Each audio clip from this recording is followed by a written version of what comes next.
Journalist Jaganmohan Reddy హత్య కేసులో సంచలన నిజాలు వెల్లడించారు DSP CI. Welcome to Tejasri news. Chittoor జిల్లా పలమనేరు నియోజకవర్గం వీకోటలో ఆంధ్రజ్యోతి విలేకరి జగన్మోహన్ రెడ్డి హత్య కేసు దర్యాప్తులో కీలక పరిణామాలు చోటు చేసుకుంటున్నాయి. ఈ కేసు దర్యాప్తులో సరికొత్త కోణాలు వెలుగులోకి వచ్చాయని పోలీసులు వెల్లడించారు. కేసులో శ్రీనివాసులు అనే వ్యక్తి బ్యాక్గ్రౌండ్పై విచారణ జరపగా దిగ్భ్రాంతికరమైన విషయాలు వెలుగులోకి వచ్చాయన్నారు. పలమనేరు డీఎస్పీ డేగల ప్రభాకర్, వీకోట సిఐ సోమశేఖర్ రెడ్డి మీడియాకు తెలిపారు. వీకోట పరిసర ప్రాంతాల్లో కొంతమంది ముఠాగా ఏర్పడి ప్రజలను బెదిరిస్తూ అక్రమంగా నగదు వసూళ్లకు పాల్పడుతున్నట్లు తమ విచారణలో తేలిందని స్పష్టం చేశారు. ఇలాంటి అక్రమ వసూళ్లు, బెదిరింపుల వల్ల నష్టపోయిన బాధితులు ఎవరైనా ఉంటే ఏమాత్రం భయపడకుండా ధైర్యంగా ముందుకు వచ్చి ఫిర్యాదు చేయాలని సందర్భంగా డీఎస్పీ పిలుపునిచ్చారు. నిందితులు ఎంతటి వారైనా సరే వదిలిపెట్టే ప్రసక్తే లేదని, బాధితులకు పోలీసులు ఎల్లప్పుడూ అండగా ఉంటారని వారు భరోసా ఇచ్చారు. ఈరోజు మీటింగ్ పెట్టడానికి కారణం ఏంటంటే పలమనేరు డీఎస్పీ గారు డేగల ప్రభాకర్ ఆధ్వర్యంలో ఎస్పీ గారి గైడ్లైన్స్ ప్రకారంగా మా నోటీస్కి ఇంతకుముందు ఏదైతే మన జగన్మోహన్ రెడ్డి హత్యలో వన్ ఆఫ్ ద అక్యూజ్డ్గా ఉన్నాడో శ్రీనివాసులు అనే అతని గురించి ఒక ఫిర్యాదు మా దగ్గరికి రావడం జరిగింది. అదేంటంటే ఇప్పుడు ఒక అమ్మాయిని అతను ఇంతకుముందు ఒక పెళ్ళైన అమ్మాయిని అతను బైరెడ్డిపల్లిలో కాపురం పెట్టుకోవడం జరిగింది. ఆ అమ్మాయి భర్త కంప్లైంట్ ఇవ్వడం జరిగింది. ఏంటంటే ఆమెకి ఆల్రెడీ అతనికి పెళ్ళై 2 పిల్లలు ఉన్నారు. తర్వాత ఆమె నారాయణ నగర్లో కాపురం ఉంటుంది. అదే వీధిలో శంకర్ అనే వ్యక్తితో కొద్దిగా పరిచయం అయిపోయి అతను కొద్దిగా ఆ విషయాలు అమ్మాయి కొద్దిగా బంగారు తీసిస్తా, డబ్బులు తీసిస్తానని కొద్దిగా లోపరుచుకోవడం జరిగింది. ఆ విషయం భర్తకు తెలిసి భర్తతో గొడవ జరిగింది. గొడవ జరిగిన తర్వాత అతను వేరే పని మీద మళ్ళీ గ్రానైట్ పని మీద చిత్తూరుకు కూడా వెళ్ళడం జరిగింది. తర్వాత ఎవరైతే ఆ వ్యక్తితో పరిచయం ఉందో ఆ వ్యక్తి కొడుకు వివాహం జరుగుతున్న సమయంలో ఇంతకుముందు నువ్వు నాకు ప్రామిస్ చేసావు, నాకు ఇవ్వాల్సిన డబ్బులు ఇవ్వకపోతే నేను మ్యారేజ్ విషయంలో గొడవ చేస్తానని ఆమె చెప్పింది. దానికి ఇతను ఏం చేశాడంటే మన శ్రీనివాసులు ఎవరైతే ఉన్నారో అతన్ని అప్రోచ్ అయ్యాడు. ఈ విధంగా ఆ అమ్మాయి నన్ను బెదిరిస్తుంది, నాకు ఏదైనా పంచాయతీ చేసి న్యాయం చేయండి అని చెప్తే అందుకు నువ్వు నాకు ₹1,00,000 ఇస్తే నేను చేస్తానని చెప్పాడు. అప్పటికప్పుడే అతను ఫోన్పేలో 31,000 అతనితో వేయించుకోవడం జరిగింది. తర్వాత ఇక్కడ వేణుగోపాల స్వామి గుడి దగ్గర పంచాయతీ చేశారు. పంచాయతీ చేసిన తర్వాత ఆమెకి నువ్వు ఒక 20 lakhs ఇచ్చినట్లయితే ఆమె నీ నుంచి పూర్తిగా బయటికి వెళ్ళిపోతుందని చెప్పడం జరిగింది. అతను నేను అంత ఇవ్వలేను, నా చేత కాదనుకున్నా అనేసి చెప్పడం జరిగింది. అందుకే 3 లక్షలు ఇచ్చేలాగా అతనితో ప్రామిసరీ నోట్ రాపించుకొని ఆ తర్వాత ఆమెతో ఇతను చనువు పెంచుకోవడం జరిగింది. చనువు పెంచుకొని ఈ ఈఎంఐను ఇతను మళ్ళా హైదరాబాద్ తీసుకెళ్ళిపోయి 1 వీక్ అటు అటు తిరిగేసి తర్వాత వచ్చి ఈ విషయం తన భర్తకు తెలిసిన తర్వాత తన భర్త గొడవ పెట్టుకోవడం జరిగింది. పెట్టుకున్న తర్వాత మనకు పిల్లలు ఉన్నారు, ఇది పద్ధతి కాదు, ఆల్రెడీ అతనికి కూడా పెళ్ళయింది, పిల్లలు ఉన్నారు, అతనేదో పెద్ద మనుషులాగా తిరుగుతున్నాడు, ఎవరు అతను సహాయానికి పిలిస్తే ఈ విధంగా చేయడం తప్పు కదా అని గొడవ పెట్టుకున్న తర్వాత ఆ గొడవ సందర్భంలో అమ్మాయి కాలు జారిపడితే కాలు కూడా బెనికి ఇరిగింది.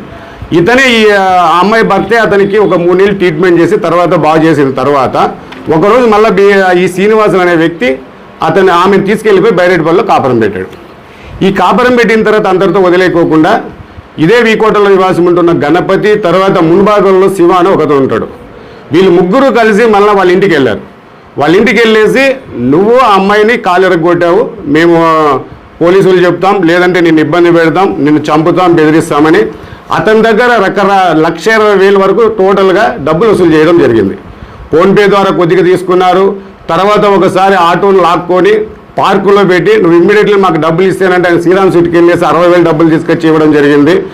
మళ్ళీ తర్వాత అంతా అయిపోయిన తర్వాత కూడా అతను ఉంటున్న ఇండ్లు కూడా వదిలేసి నీ పిల్లల్ని తీసుకుని నువ్వు ఎక్కడికైనా వెళ్ళిపోవాలా, ఇక్కడ ఉంటే నేను చంపేస్తాం, నీ పిల్లల్ని చంపేస్తాం అని ఇలా బెదిరించడం జరిగింది. తర్వాత ఆ అమ్మాయికి ఇంతకుముందు ఇండ్లు కట్టుకోవడానికి అనేసి ఆ అమ్మాయి బంగారు, వాళ్ళ అమ్మ బంగారు, తన భర్త బంగారు అంతా కలిపి 125 గ్రాములు ఒక బ్యాంకులో పెట్టి ఒక 5 లక్షల డబ్బులు తీసుకోవడం జరిగింది. అది ఈ గణపతి, శ్రీనివాసులు తర్వాత ఈ శివ ఏం చేశారంటే ఆ బంగారం బయటికి తీసుకొని వేరే బ్యాంకులో పెట్టుకొని సుమారుగా 9.5 లక్షల వరకు తీసుకోవడం జరిగి ఇప్పుడు కూడా అమ్మాయిని వాళ్ళ కంట్రోల్లో పెట్టుకోవడం జరిగింది. ఈ కంప్లైంట్ మాకు నోటీస్కి వచ్చిన తర్వాత విత్ ఎవిడెన్స్ ఫోన్పేలు కూడా దీంట్లో ఫోన్పేలు కూడా ఉన్నాయి.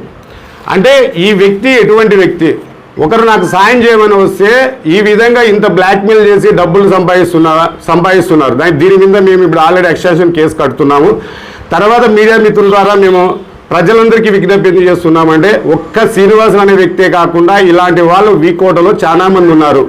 పోలీసు వాళ్ళ పేర్లు చెప్పుకొని అమాయకుల్ని నిజంగానే వీళ్ళకి పోలీసులు పరిచయం ఉన్నారు కాబట్టి వాళ్ళు పోలీసుల దగ్గర రాలేని వాళ్ళు మా పేర్లు చెప్పుకొని కూడా వీళ్ళు డబ్బులు వసూలు చేస్తున్నారు. దయచేసి ఎవరన్నా ప్రజలు ఇంతకు ముందు ఎవరైనా సరే ఎవరి దగ్గరైనా సరే రాజకీయ నాయకులు కావచ్చు, మీడియా మిత్రులు కావచ్చు, పబ్లిక్ కావచ్చు, మిమ్మల్ని నిజంగానే మోసం చేసిన వ్యక్తులు మీరు వచ్చినట్లయితే మేము కేసులు కట్టి మరీ విచారించి మీకు న్యాయం చేస్తాము. ఇవి ఇంకా చాలా జరిగినాయని మాకు తెలుసు. దయచేసి ఎవరైతే బాధితులు ఉన్నారో ప్రతి ఒక్కరూ మా దగ్గరికి రావండి. మా దగ్గరకు వస్తే వాళ్ళ మీద మేము కేసులు కట్టి మీకు న్యాయం చేస్తాం. దానికనే ఈరోజు ప్రెస్ మీట్ పెట్టడం జరిగింది. ఈ కేసులో ఏదైతే జగన్మోహన్ రెడ్డి హత్య కేసులు విచారిస్తున్నప్పుడు ఇవన్నీ వస్తున్నాయి. దీన్ని ఇంతటితో ఆపము. ఇంకా దీనికి రిలేటెడ్గా ఎంతమంది ఉన్నారో అంతమంది సుమారు ఎన్ని కేసులు అయితే కట్టడానికి కూడా సిద్ధంగా ఉన్నాం. అందుకే మా డిఎస్పీ గారు కూడా ఈరోజు రావడం జరిగింది. ప్రజలకు భరోసా ఇవ్వడానికే మా సార్ ఈరోజు ఇక్కడికి వచ్చి మీడియా మిత్రుల ద్వారా అందరికీ ప్రజలు చెప్పాలని రావడం జరిగింది. ఇంకొకటి ఇందులో భాగంగా ఒకటి ఏంటంటే ఈ సోషల్ మీడియాలో ఈ మధ్య ఎక్కువ చేస్తున్నారు. ఒక అతను ఇనైతుల్లా ఖాన్ అనేసి ఇతను ప్రధానమంత్రి మోడీ గారి గురించి తన ఫేస్బుక్లో మార్పింగ్ చేయడము, లేదంటే ప్రజలను రెచ్చగొట్టేలాగా చేయడము, ఇలా ఫేస్బుక్లో పెడుతున్నారు. మా దగ్గర కంప్లైంట్ రావడంతో దీంట్లో మేము 17వ తేదీ కేసు కట్టడం జరిగింది. ఆ తర్వాత ఫేస్బుక్ వాళ్ళకు కూడా ఇవ్వడం జరిగింది. అతను బ్లాక్ చేసి అతని మీద రిమాండ్ కూడా చేయడం జరుగుతుంది. ఇతనికి ఇంకొక 2 వ్యక్తులకి నేను కడప ఇష్యూ జరిగినప్పుడే వీళ్ళు ఆల్రెడీ కడపలో జరిగిన ఇష్యూని తోపా అని బహ్రీత్ తోపా అని ఇలా పెడితే నేను ఆల్రెడీ ఫోన్ చేసి చెప్తే డిలీట్ చేశారు. ఆ 2 వ్యక్తులు కూడా మళ్ళీ డిలీట్ చేశారు, మళ్ళీ పెట్టలేదు. ఇతను రిపీటెడ్గా పెడుతున్నాడు. దానికని ఇతని మీద కేసు కట్టడం జరిగింది. ఈ అకౌంట్ మీద ఎంతమంది ఉంటే అంతమంది చర్య తీసుకోవడం జరుగుతుంది. వీళ్ళే కాకుండా ఒక మతాన్ని ఇంకో మతాన్ని కించపరిచేలాగా పోస్టులు పెట్టినా, రెచ్చగొట్టినా, లేదా రాజకీయ నాయకుల్ని ఏదైనా ఇబ్బంది కలిగేలాగా ఎవరు పోస్టు పెట్టినా కేసులు పెడతాం. ఎందుకంటే ఇన్నాళ్ళు మంచి మాటలతో చెప్పినాము, ఇంకా కేసుల ద్వారానే చూపిస్తాం. ఇతను రిపీటెడ్గా రిపీటెడ్గా పెడుతూనే ఉన్నాడు ఇతను.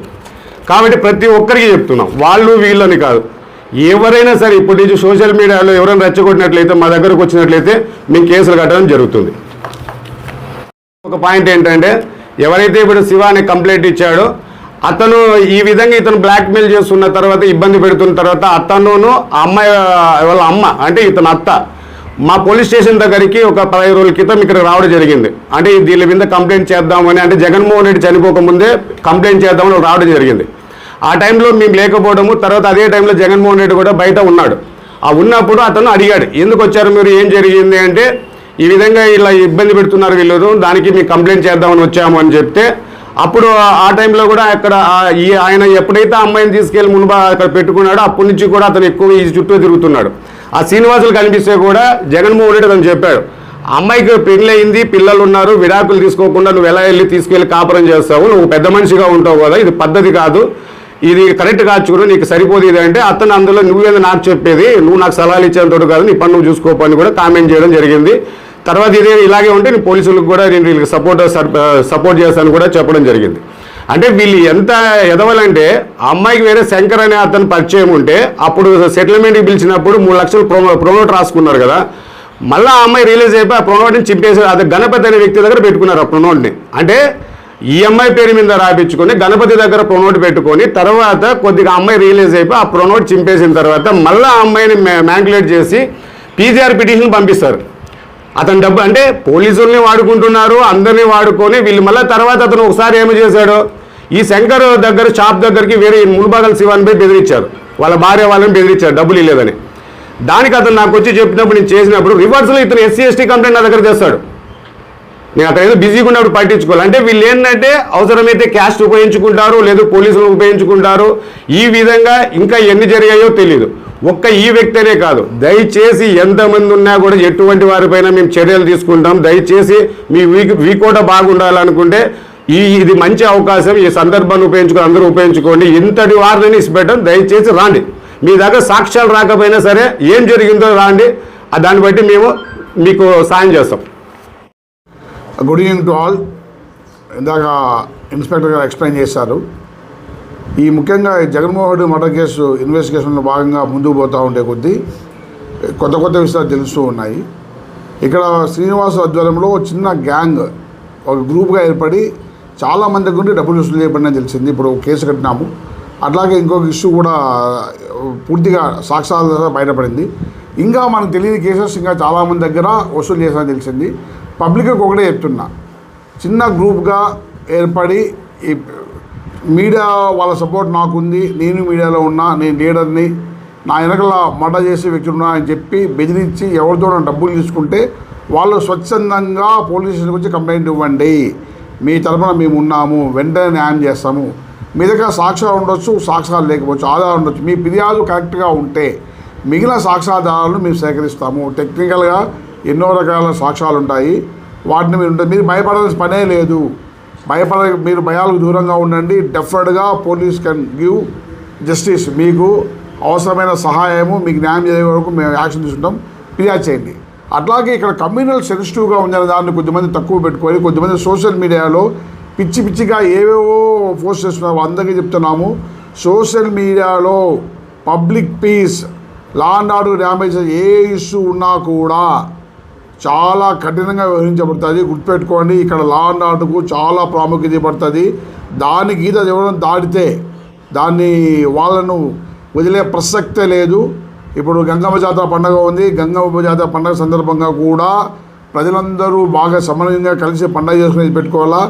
ఏ చిన్న ఇష్యూను బయటకు తీసుకొని సోషల్ మీడియాలో కావచ్చు, వాట్సాప్ గ్రూప్లో కావచ్చు, పర్సనల్ కామెంట్స్ కానీ చేసే వ్యక్తులు ఎవరన్నా ఉంటే మాత్రం వాళ్ళ మీద కమ్యూనల్ సీట్స్ ఓపెన్ చేస్తాం. జాగ్రత్తగా ఉండండి, అందరూ ఫ్రెండ్లీగా ఉండండి, హ్యాపీగా ఉండండి. తప్పు చేసే వాడిని ఉపేక్షించే ప్రసక్తి లేని చెప్తున్నాం. Thank you. వీకోట ప్రధానికానికి విజ్ఞప్తి చేయమంటే ఈ మంత్ 26, 25, 26 తారీఖు గంగమ్మ జాతర, 28 తారీఖు బక్రీద్ పండుగ ఉంది. ఈ పండుగ సందర్భంగా ఎప్పుట్లాగా బాగా అన్యోన్యంగా హ్యాపీగా సెలబ్రేట్ చేసుకుని కోరుకుంటున్నాను. ఈ ఎట్టి పరిస్థితుల్లోనూ చిన్న చిన్న పుకార్లకు, చిన్న చిన్న విధవలు చేసి గిల్లి కజ్జాలకు మీరు స్పందన వద్దండి. మీకు చిన్న డౌట్ ఏమున్నా, చిన్న ఇష్యూస్ ఏమున్నా పోలీస్తో కలవండి, పోలీస్తో మాట్లాడండి. పీస్ కమిటీ చాలా యాక్టివ్ ఉంది, పీస్ కమిటీ డిస్కస్ చేయండి. ముస్లిం కమ్యూనిటీలో కావచ్చు, హిందూ కమ్యూనిటీలో కావచ్చు, పెద్దలు ఉన్నారు, అందులో మాట్లాడుతున్నారు. ఇక్కడ ప్రశాంతమైన వెదర్ ఉంది. బట్ దాన్ని చెడగొట్టడానికో ఇంకోటి పెట్టడానికో యూట్యూబ్లో కావచ్చు, వాట్సాప్లో కావచ్చు, ఇన్స్టాగ్రామ్లో కావచ్చు, ఎనీ సోషల్ మీడియాలో ఎటువంటి పోస్ట్ చేసినా కూడా చాలా కఠినంగా యాక్షన్ తీసుకుంటాము. పండగ సందర్భంగా బందోబస్తు ఏర్పాటు చేయగా అందరూ ప్రశాంతంగా జరుపుకోవాలి. మతానికి సంబంధించి ఏ చిన్న ఇష్యూ స్టార్ట్ అయినా కూడా వాళ్ళ మీద కమ్యూనల్ సీట్స్ ఓపెన్ చేస్తాము. జీవితం అంతా వెంట పడతాయి. Thank you.